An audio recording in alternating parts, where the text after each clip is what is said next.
آپ اگر مجھے پوچھیں کہ آپ نے اتنی عزتیں کیسے پائی ہیں تو میں آپ کو راز بتاؤں کہ یہ میری ماں کی دعائیں ہیں. میں آپ کو راز بتاؤں یہ میرے باپ کی سحری کے سجدوں میں بہنے والے آنسو ہیں. میں بتاؤں کہ یہ میرے اساتذہ کی شفقتیں ہیں, میرے مرشد کی نگاہ ناز ہے. لیکن میں آپ کو یہ راز آج بتانے لگا ہوں کہ آج اگر میں عزت کی اس مسند پہ بیٹھا ہوں تو میں نے طلباء کی خدمت کی ہے. جب یہ سوئے ہوئے ہوتے تھے تو میں ان کی لیٹرینیں صاف کیا کرتا تھا. آج اللہ نے مجھے ان بچوں کے قدموں کے صدقے سے عزتیں دی ہیں. یہ حافظ قرآن بچے, یہ طلباء, یہ اللہ کے مہمان ہیں. صحیح حدیث میں آتا ہے کہ طالب علم کے پاؤں تلے اللہ کے نوری فرشتے پر بچھاتے ہیں جن پر رحمتیں اترتی ہیں, جن کے نیچے فرشتے بھی پر بچھا رہے ہیں. تم نے ان پہ بم گرائے اور انسانیت خاموش ہے. ہمارے استاد فرماتے تھے کہ ایک دارالعلوم تھا, وہاں طلباء پڑھتے تھے. تو یہ بچے ہوتے ہیں, بالخصوص حفظ کی کلاس کے بچے چھوٹی عمر کے ہوتے ہیں, اور اس عمر میں بچوں کی شرارتیں, بچوں کی اٹکیلیاں, یہ ان بچوں کے بچپنے کا حسن ہے. بعض لوگ ہمارے پاس آتے ہیں کہ یہ بچہ شرارتیں بہت کرتا ہے, دم کر دیجئے. تو میں کہتا ہوں یہ شرارتیں ہی تو ان کی عمر کا حسن ہے. جب بڑے ہو جائیں گے تو یہ سنجیدہ ہو جائیں گے. وہ ایک شاعر نے کہا تھا, مجھے اچھا نہ لگا بچوں کا جوان ہونا. جب چھوٹے ہوتے ہیں تو ان کی شرارتیں ان کا حسن ہوتا ہے. تو وہ سکول میں پڑھتے ہوں, وہ جامعہ میں پڑھتے ہوں, یا وہ کسی فیکٹری میں وہ معصوم بچے کام کرتے ہوں, کسی ڈھابے پہ چائے بیچتے ہوں, تو ان کی طبیعت میں وہ شرارتیں ضرور ہوتی ہیں. یہ ایک بچوں کے بچپن کا حسن ہے. تو وہ بچے تھے اور شرارتی مزاج تھا, اور ایک شخص ان کی خدمت کیا کرتا تھا. کبھی وہ گھی کا کنستر اپنی کمر پہ لاد کے لا رہا ہے, کبھی وہ آٹے کی بوری اپنی کمر کے اوپر لاد کے لا رہا ہے, اور بچوں کی خدمت میں لگا رہتا تھا. بچے تھے, کچی عمر تھی, شرارتی مزاج تھا, تو انہوں نے اس کا نام ڈال دیا حمار, گدھا.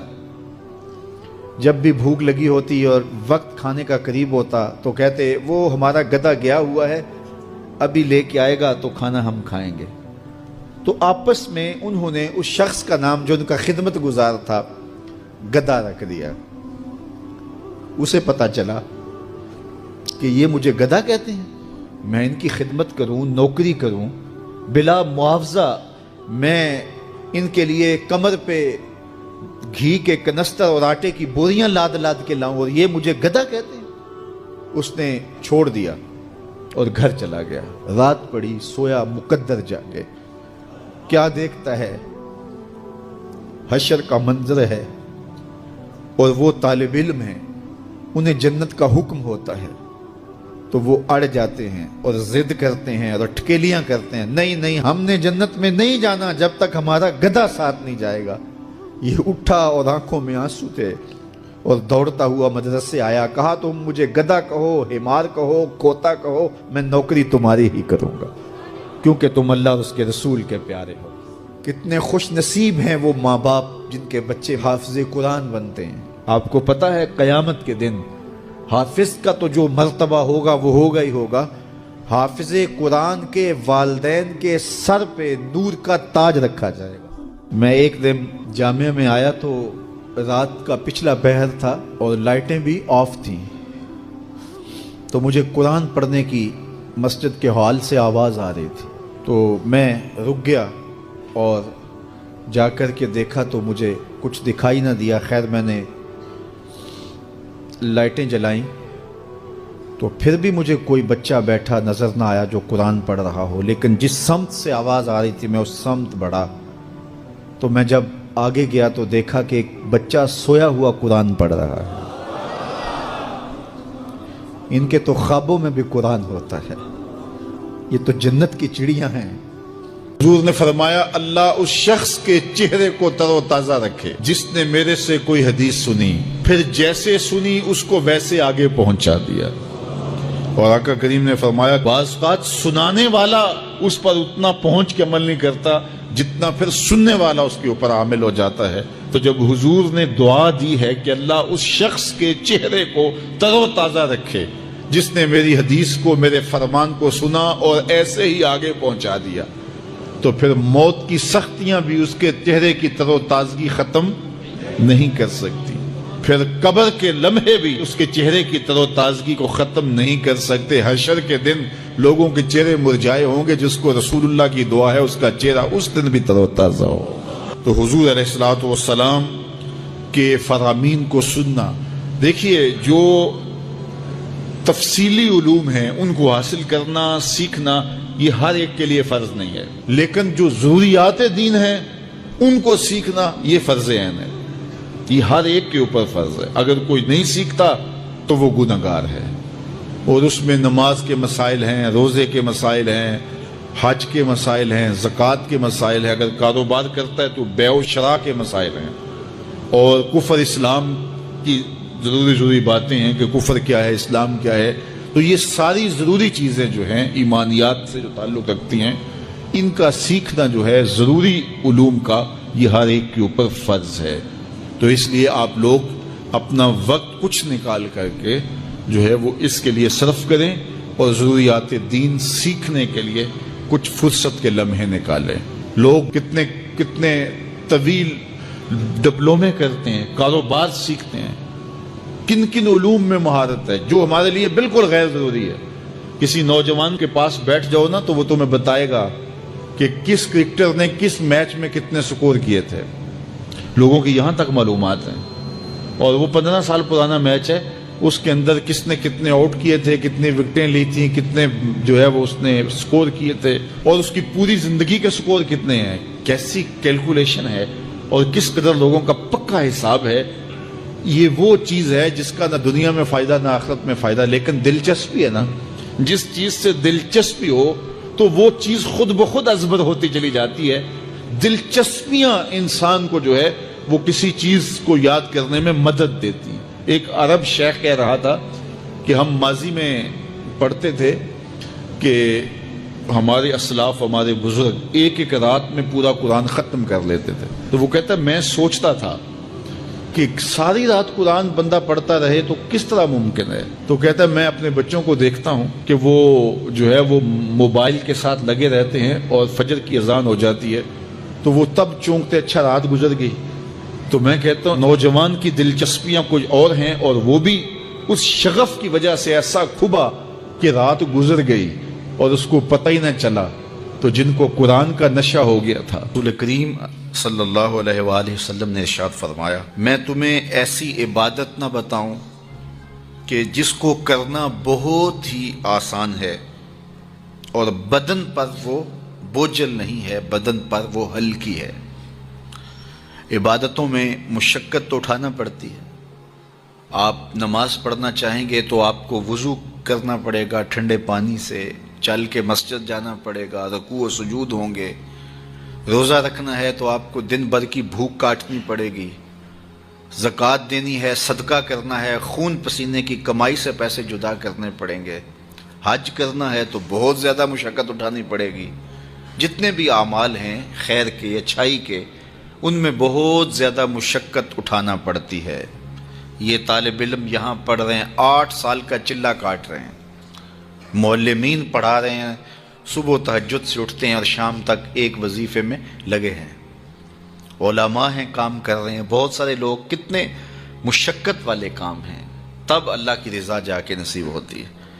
لیکن میرے حضور نے فرمایا تمہیں ایک ایسا عمل نہ بتا دوں جس میں بدن بھی نہیں تھکتا اور ہے بھی بڑا آسان. اللہ اکبر. فرمایا وہ عمل کون سا ہے؟ الصمت و حسن الخلق، خاموشی اور اچھے اخلاق. زیادہ بولنے سے بہتر ہے خاموش رہو. خاموشی میں نجات بھی ہے، ثواب بھی ہے. زیادہ بولنے والا جھوٹ بھی بول لیتا ہے، زیادہ بولنے والا گالی گلوچ اور سب و شتم پر بھی اتر آتا ہے، زیادہ بولنے والا کسی کی پگڑی بھی اچھال دیتا ہے، زیادہ بولنے والا غیبت بھی کر لیتا ہے، زیادہ بولنے والا ایسا مزاح کر لیتا ہے جس سے کسی کو تکلیف پہنچے، زیادہ بولنے والے سے بہت ساری غلطیاں ہو جاتی ہیں، جو تھوڑا بولے اس سے غلطیاں کم ہوتی ہیں، چونکہ انسان کے زیادہ گناہ جو ہے وہ اس کی زبان کی وجہ سے ہوتے ہیں۔ ایک روایت میں آتا ہے جب صبح ہوتی ہے سارے اعضائے بدنیاں زبان کے آگے ہاتھ جوڑتے ہیں، بی بی تو چپ رہنا، چونکہ بولتی تو ہے اور مصیبت سارے اعضائے بدنیاں کو سہنا پڑتی ہے۔ تو یہ زبان جو ہے اس کی وجہ سے زیادہ گناہ ہوتے ہیں، یا زبان کی وجہ سے، یا انسان کی عصمت کا جوہر جب لٹتا ہے تو پھر اس کے پلے کچھ نہیں رہتا۔ اس لیے میرے حضور نے ارشاد فرمایا جو تمہاری دو ٹانگوں کے درمیان اور جو دو جبڑوں کے درمیان زبان، ان دونوں کی مجھے تم ضمانت دے دو، میں محمد تمہیں جنت کی ضمانت دے دیتا ہوں۔ تو فرمایا کہ میں تمہیں ایسا عمل نہ بتا دوں کہ جو بہت ہی آسان ہے، اور وہ کیا ہے؟ الصمت، خاموشی، وحسن الخلق، اور دوسری بات اچھے اخلاق، رویوں کی خوبصورتی۔ کسی سے ملو تو ہنس کے ملو، کسی سے بات کرو تو لہجے میں نرمی ہو، کسی کی عزت آبرو کا خیال رکھو، بڑے کا احترام کرو، چھوٹے پر شفقت کرو، مخلوق خدا پر رحم کرو، اللہ کی مخلوق پر شفقت سے پیش آؤ، رسول کریم کی امت پر رحم کرو۔ تو یہ ایسا عمل ہے جس پر کوئی مل بھی نہیں لگتا، قیمت بھی نہیں لگتی، بدن بھی نہیں تھکتا، لیکن نامہ اعمال نیکیوں سے بھر جاتا ہے۔ قیامت کے دن نامہ اعمال پر سب سے وزنی جو عمل ہوگا وہ حسن خلق ہوگا۔ حضور نے فرمایا کہ بیہودگی اور فحش کلام کرنا یہ سب کچھ جو ہے، تو فرمایا یہ اسلام میں سے نہیں ہے، اور بہترین اسلام وہ ہے جس میں خلق اچھے ہوں۔ حضور نے ارشاد فرمایا کہ جو حسن خلق ہے یہ گناہوں کو اس طرح مٹا دیتا ہے جس طرح جو مصفہ پانی ہوتا ہے، اچھا پانی ہوتا ہے، وہ بدن سے میل کچیل اتار دیتا ہے، اور جو برے اخلاق ہیں وہ عمل کو اس طرح فاسد اور ضائع کر دیتے ہیں جس طرح شہد کے اندر سرکہ ڈال دیا جائے تو شہد صحیح نہیں رہتا۔ تو عمل اچھے ہیں لیکن بدخلقی ان اعمال کی بربادی کا سبب اور ذریعہ بن جاتی ہے۔ اللہ جل شانہ ہمیں معاملات کے اندر خوبصورتیاں نصیب فرمائے، رفق، نرمی نصیب کرے، معاف کر دینے کی توفیق نصیب کرے۔ رزق کمانے کے جو مقاصد ہیں وہ بہت سارے ہو سکتے ہیں، لیکن شریعت میں کاروبار کرنے کے، رزق روزی کمانے کے بنیادی مقاصد 3 ہیں۔ پہلا مقصد اپنے آپ کو سوال سے بچانا، دوسرا مقصد اپنے آپ کو حرام سے بچانا، تیسرا مقصد اپنی اولاد کی کفالت کرنا۔ یہ بنیادی مقاصد ہیں جن کے لیے رزق کمانا، روزی کمانا ہمارے اوپر لازم ہو جاتا ہے۔